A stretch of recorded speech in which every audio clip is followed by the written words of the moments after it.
I was 16 when I came to Lagos. It was really hard. Like, I had to sleep on the floor. There were days I didn't eat for like 48 hours. But it was just like the hustle. That was like the major reason I came then. Along the line, like, God did it and I got signed.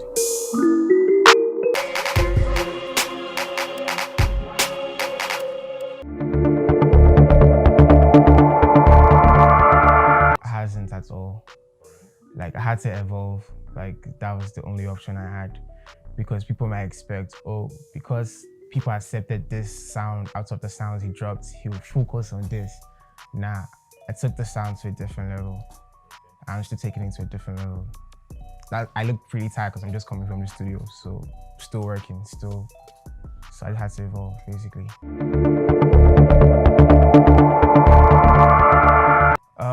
Coronavirus was part of it. I was supposed to drop a project like early this year,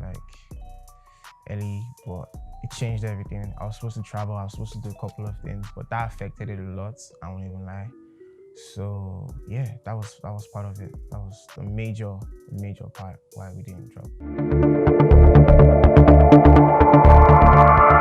It felt slow. There were times where it was so slow. It was so hard because I came to work with, there's these guys called DNA Twins. Yeah, so I came to work with them and to work like as a writer. So work with them with songs, then use the opportunity to work on myself too. But along the line, like, God did it and I got signed. But before then, it was hard. It was really hard. Like, I had to sleep on the floor. There were days I didn't eat for like 48 hours. There were times, and my mom would call me because my mom thought because I had to make sure she thought I was alright. I was 16 when I came to Lagos, so I had to make sure she thought everything was alright. She would call me like, "Yo, have you eaten?" I'm like, "Yes, my tummy is full." "What did you eat?"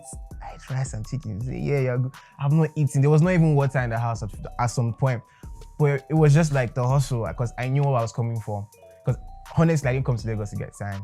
I just had like a lot of ideas in my head when it comes to like music, and I felt like I had to leave my comfort zone and come to a place to work. I just wanted to work and just fully find myself because I just had these ideas scattered in my head, but I just wanted to find a place where I could arrange it, and I thought to myself, where else except for Lagos? So that was like the major reason I came then. Along the way, I got signed, and glory to God. I've designed, like, that's why I'm grateful for quarantine and everything that happened during this lockdown period. It got me, like, it gave me time to work on myself, to work on my music, to work on my sound, to get a defined sound. And along the way, even before I dropped King of the Wolves, I had a sound I was working towards. There was a sound. So it just helped me to like grow with the sound. So it's not like I'm searching or I'm trying to choose. I know what I'm going for. Yeah, so.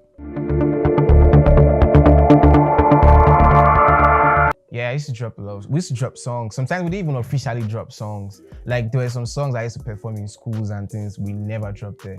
I just had a song in my phone and people just liked it. Oh, young boy, and just this one, you are rapping. Like, that type of vibe. When they just see you are young and you can rap like people who are older than you, that's what got them excited from where I came from in Benin. So yeah. Yo, we have too many dope rappers here. We have too many. Yeah, and the funny part is that we haven't heard half of them. Like, where I'm coming from is, that's why I'm always like, Benin, we have a lot of talent. That's why whenever we come here, we get to like do things that people didn't expect. We get to do things that are mind-blowing because there are people who have so many ideas. And it's just so sad that the hip-hop society or the hip-hop industry here, the structure isn't as strong as it should be yet. That's why you can't help everybody. That's why people will say, oh, you can't make it as a rapper. But that's not true, you can. You can, it's just the mindset and the structure. Okay, I always had big dreams and big plans. And I always took my mind away from Benin and away from Nigeria. I always saw myself bigger than where I was. I didn't let my environment define my dream or how big I dreamt. Because that was one of the reasons I had to leave. I had to leave because I was immediately you get too comfortable, you have to leave. Like, I just knew that. I was young, I was 16, but I just knew that I was getting, like, I can't stay here, I can't be too comfortable, I have to leave, I have to go and do this thing. So being there, I just had to take my mind away from my environment, and I took my mind.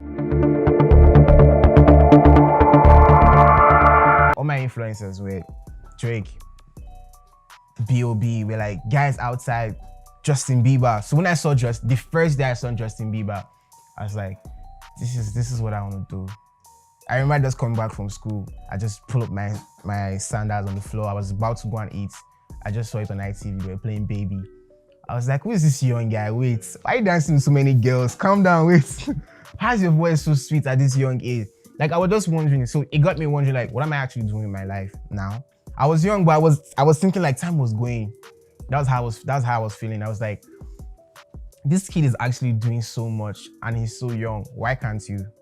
So that made me challenge myself to work harder. Although the first songs I wrote were trash, but it grew and I worked harder, and those were the influences I had. So it made me get out of that zone. Yeah. First thing, you have to find a sound that no one is doing, or at least it's different from what everybody is hearing. And you have to work hard. You have to work really hard. Like, you're going to miss parties. You're going to miss the fun things that young kids do, but it's the sacrifice that will pay off. You have to believe in yourself.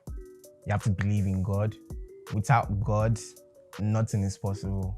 Without God, you can be talented, nobody will hear you. Some people are not as talented as the people getting number ones, but it's grace. It's grace that matters. So believe in God, believe in yourself, work hard, find a sound that you are comfortable with and it's not overpopulated.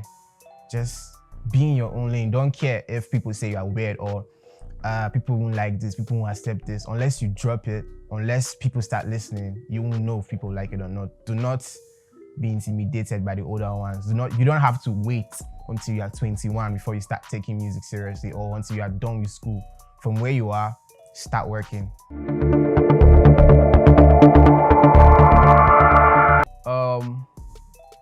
It's just taking my sound and taking Afrobeats in general to the next level, because right now we're in a generation where Afrobeat is accepted now. It's getting accepted everywhere now. The US, the UK, everybody's accepting it more than ever. It's becoming a global sound that is going to unify people. So right now, I'm just glad to be part of the people taking it to the next level, because for me, it's a mission. Every day I wake up, I always tell myself, it's a mission. This life is not just normal, it's a mission.